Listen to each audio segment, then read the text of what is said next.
All right, we are just now learning there is a press conference coming up, and we will learn more. Live pictures now. This is Woodbridge, Virginia. Authorities there have arrested a man they suspect of putting pipe bombs, planting them near U.S. Capitol complex buildings, particularly at the RNC headquarters. Now, this was 5 years ago, and so we've been following the story, and this is movement finally in that case. We have our David Spunt on this breaking news. David. Well, Harris, this happened January 5th, 2021, the night before the attack on the U.S. Capitol, and two pipe bombs were placed outside both the RNC headquarters, Republican National Committee, and the DNC headquarters, the Democratic National Committee in Washington, D.C., both political parties in their headquarters targeted. The two bombs were placed between 7:30 and 8:30 that night. Again, this was January 5th, the night before the Capitol attack. The bombs did not detonate, but were viable and discovered the next day. Over the past 4 years, agents visited 1,200 homes, businesses, conducted more than 1,000 interviews, reviewed about 39,000 video files, Harris. They also went through more than 600 or so tips relating to this investigation. We reported just a little while ago, the man that is in custody, his name is Brian Cole Jr., in his early 30s from Woodbridge, Virginia. That's where what we're being told, court-authorized activity is is taking place right now, I should say. He was picked up earlier this morning, taken into custody, in federal custody right now. We're expecting to hear from Attorney General Bondi, FBI Director Kash Patel, and U.S. Attorney Jeanine Pirro at some point later today. And I will note that the FBI did have a reward of $500,000, a $500,000 reward for information leading to the arrest and conviction of the person behind this. So it's unclear if that may have played a role here. A lot of questions, though, still that we have as we await to hear from some of these leaders at the DOJ and FBI today. Now, all right, and I see where you're going there because, yes, great investigating. You talked about those 39,000 videos and the 1,200 homes and businesses that investigators went to. But did this come from someone who tipped them off, who had some information? We don't know yet, but $500,000 on the line. That's exactly right. We don't know exactly what was the final linchpin where investigators say, okay, now we're going to go to this person. I've been covering this case since January of 2021. We're coming up on the 5-year anniversary, half a decade. It's hard to believe. Oof. And investigators have been looking for this person over and over again. But in the surveillance footage, it's difficult because the person's face completely covered. You can't see any eyes. It's dark. The camera angle are far away. The person had gloves on, a hoodie, legs were covered.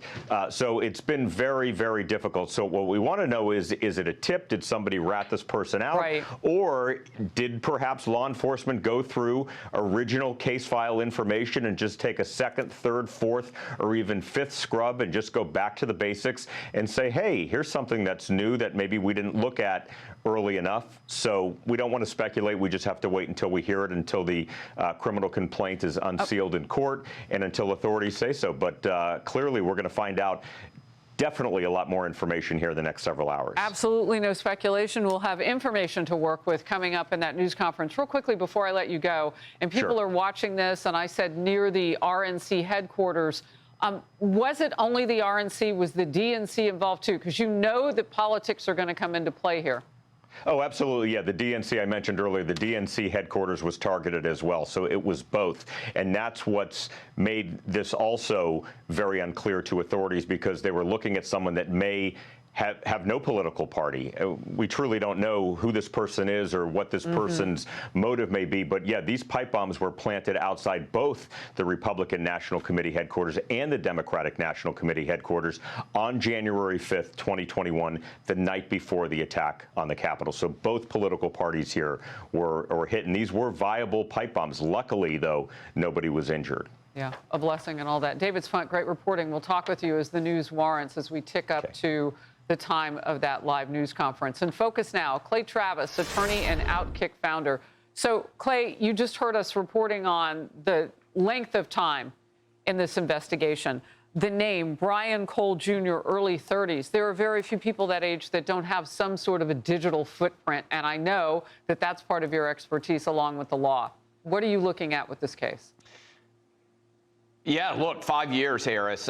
My first thought is, presuming that this is a viable arrest and that this prosecution is going to be going forward, I think it's a significant accomplishment by Kash Patel and Dan Bongino, because this has been an obsession for the last 5 years for many people to try to figure out who did this. As you watch, Harris, that video playing of the area where they did the raid, this is a very, I mean, look, it looks to be Woodbridge, Virginia, an affluent area and not a very nice home that this raid is taking place. I know we're just starting to learn about the individual who is allegedly accused of doing this, but as we have seen, unfortunately, I can just run through a long list of violence that has been directly connected to politics over the last 5 or 6 years, and it will be interesting to see what the motivations of this individual were. As you pointed out, pipe bombs in both directions. Was it some sort of just a sort of anarchist who was trying to create turmoil inside of Washington, D.C.? What exactly were those motivations? I can't wait to hear from the press conference. And again, I think it's a significant achievement, because when they came into these positions, Kash Patel and Dan Bongino said, we're going to figure out who this pipe bomber was, and it's a pursuit that's been going on a long time. Look, I want to draw everybody's attention to the screen. We can even take it full for a moment. This is Woodbridge, Virginia, and there is some activity in the center of your screen. This is where the suspect, Brian Cole Jr., in his early 30s, reportedly has been arrested for suspected of planting pipe bombs outside of the RNC and DNC headquarters near the U.S. Capitol complex. It's been nearly 5 years ago that this happened. That's about 35 miles outside of D.C., where they are now. And I want to bring in on the phone Paul Mauro, former NYPD inspector attorney and Fox News contributor. Paul, thank you. Look, we don't know exactly what we're looking at, so I won't ask you what they're doing with that table. But you would think evidence, and some of that you can see beyond that yellow tape, are things that they are packing up, and they're inside of a car. Talk to me about what you see in the scene. So obviously, one of the things that they're going to be looking for is any indicia of building bombs. And it's 5 years later, so, you know, it's going to be a little bit of a Hail Mary. But they're going to be looking for any microscopic residue that they can. Maybe the person continued to build things like this. It's a fairly rarefied skill. I mean, you know, people can say, yeah, there's simple devices. You know, you can go online and figure out how to do it. Yeah, fair enough. That's true. But realistically, it's not that common. There are not that many people who are going to go out and build pipe bombs that have a timer on them and take that risk that they're not going to blow up in their face. The history of this kind of thing is rife with people. I go back to the FALN bombers. A number of them lost limbs in doing this kind of a thing. So somebody here has specialized knowledge, was willing to take that risk, and they're going to look for any indication that this continued and anything they can that can tie it to the original devices. Talk to me, and I want to bring Clay back, too. Maybe we can put the two of you on the screen. We also want to keep our eye on Woodbridge, Virginia, where they are doing some of that evidence collecting that you just heard Paul Mauro talking about. Let's talk about the law here. When you look at something like this, Clay, you and I jumped into the political side, and who knows what that could be, because both the DNC and the RNC had these things planted, these pipe bombs planted near them. But at the bottom line of all of this is terrorism, because that's a punch against the United States. That's a punch against the Americans who live here. Yeah, look, and you're talking about the work that's going on right there. Certainly in securing this crime scene, they have to be very careful that there aren't explosive devices in the home. I'm sure that's been a significant part of this raid as well, because if this person was capable of building 2 pipe bombs that could have gone off on January 6th in the early morning hours, then I would think this home has to be very carefully gone through to ensure that there isn't anything rigged to explode inside of the home. The other thing I would say, Harris, is 5 years. Paul was talking about this. 5 years since this happened. Is this the same home that this guy has been living in the same time? What has he been doing in the meantime? What activities might he have engaged in? It's unlikely, if you're capable of creating bombs, that suddenly you stop engaging in that kind of behavior. What were his motivations? What has he been doing for the past 5 years? All of those things are integral. And I'll point this out, Harris. We had Kash Patel on the Clay and Buck show last week, and he told us, basically, buckle up. We've got some big arrests coming. And obviously, within a week, we've got the arrest here. And I wonder what other investigatory aspects before the end of the year are coming.